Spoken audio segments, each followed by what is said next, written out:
English basics ఈజీగా నేర్చుకుందామా? How many letters in English alphabets? ఇంగ్లీష్లో టోటల్ 26 లెటర్స్ ఉంటాయి. How many types of alphabets? 2 types, capital letters and small letters.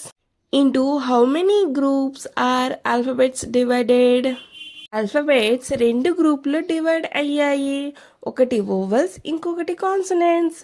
Vowels AEIOU, consonants remaining letters. What is a word? Letters కలిస్తే word అవుతుంది. What is a sentence? Words కలిస్తే sentence అవుతుంది. Which language is a global language? English అనేది global language. Full explanation కావాలి అంటే డిస్క్రిప్షన్లో link ఉంది, check చేయండి. NB ఇంగ్లీష్ వరల్డ్ని ఫాలో అవ్వండి.